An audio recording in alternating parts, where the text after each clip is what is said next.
Mm.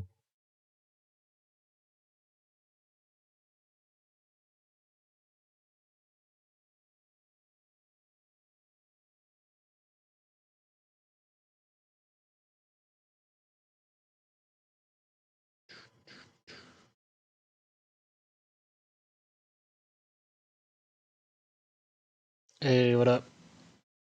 Good to see you, Cookie. Yo, Moose Juice, what's up?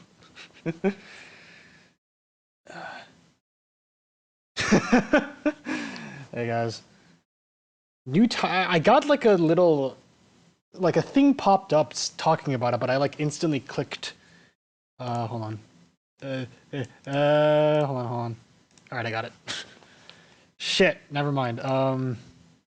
Okay, there we go. Um, yeah, I got like a little pop up talking about the new timeout lens, but I didn't see what it. I didn't get to actually read it. Like, what's all that about? Also, Moose, you're getting slow. You're getting slow and old. I spent like 15 seconds modding that guy, and you didn't do anything. I'm disappointed. But what's up, guys? I got a midterm tomorrow, so common sense would dictate this is a dumb idea, but eh. This is probably the best way for me to prepare for the midterm is just like try to relax and not worry about it. Ah, damn. Doing little tomfoolery, yeah. No entiendo nada. I'm sorry. I know what that means. I know what that means in Spanish, but I don't know enough Spanish to respond. Hmm. Yeah. Um. Again, good to see you guys. If you read the description, you'll know what's going on. Either let me see how many we got. 7 viewers. Damn. Um. um.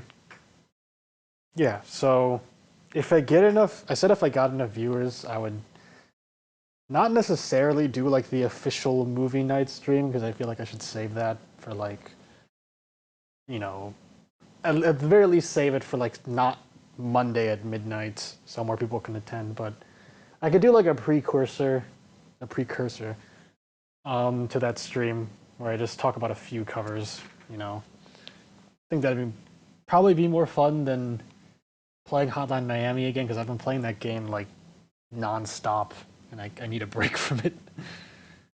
Make a tier list of every normal type. I mean, I could just like fuck around on tier maker, honestly. Porque soy. Hopefully my pronunciation is fine. Yeah, I mean what Jamal said. Um. So yeah, I mean, play it again. Play what again? Hey, but awesome to see you, Zophis. It's always a good time. I'm gonna do Zophis's funny thing. Zophis is a fellow streamer, not on this platform, but on Twitch, um, with that same name. Check him out. He does great streams. He's fighting Sans right now. He's been struggling.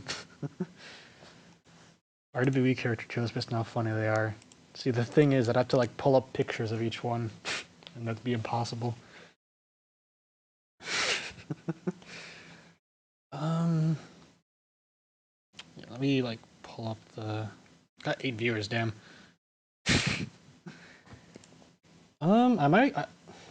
With 8 viewers, I might want to do this.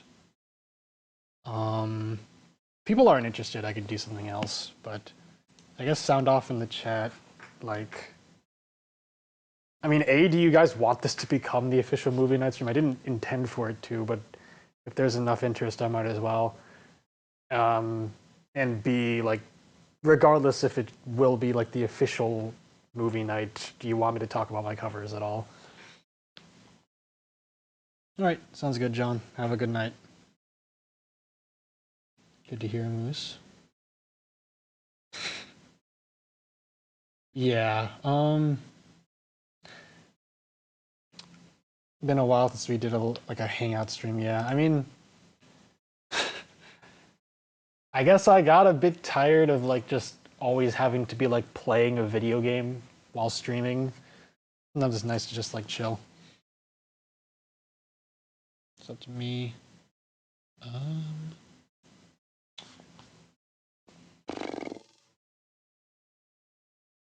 I can go like talk about a few of them and then see how where we go from there. If this is, yeah, so if you guys have any like favorite covers of mine, maybe I should like change the title of the stream. But if you guys have any like favorite covers of mine, just drop them in the chat and I can perhaps talk about them. I have no idea what's going on in the chat, by the way. Just to let you guys know.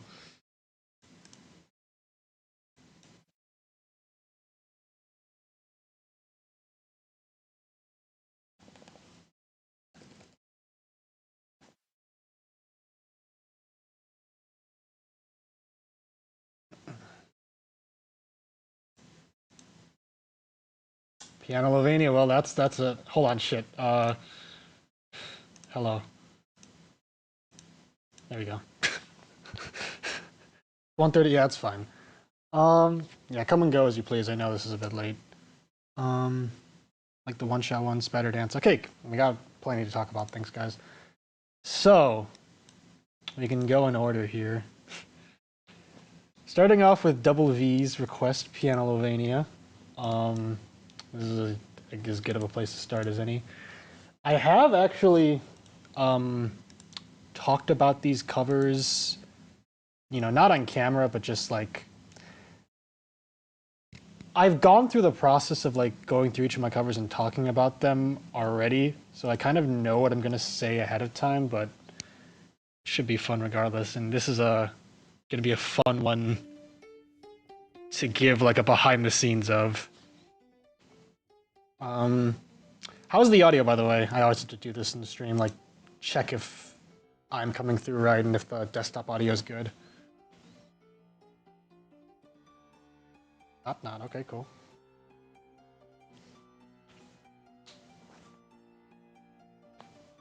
I want to let the cover play without me interrupting it. You know what? Fuck it. I'm just gonna like put this away. I want to let the cover play without interrupting it, but that there's a thing about this cover that just pisses me off that I guess I'll talk about in a second. But yeah.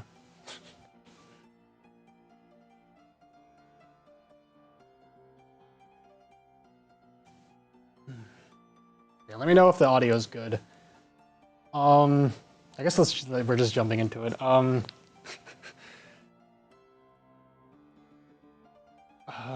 Oh, bye, random YouTube. Oh, you can't hear the vid, shit. That's awkward.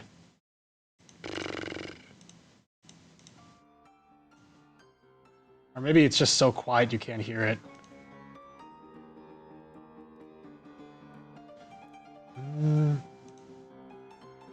Is that any better? Yeah, let me listen to it on my phone.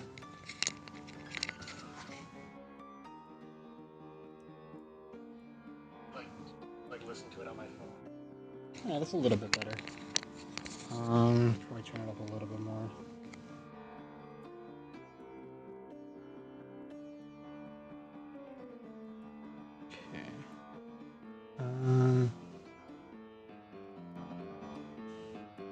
Problem is that it's gonna be like hard for me to talk with this because it's loud for me. I don't know if it's loud for you guys. It's gonna be hard for me to talk over it.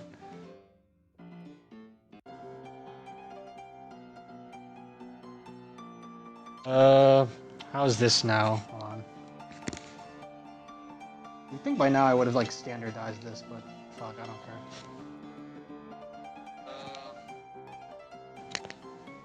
I mean, it's okay. Wait, what am I fucking doing? I can just do this. I am so rusty as a streamer. I literally forgot that I can just increase the volume in OBS. I'm an idiot. How's that? That should be better. I mean, based on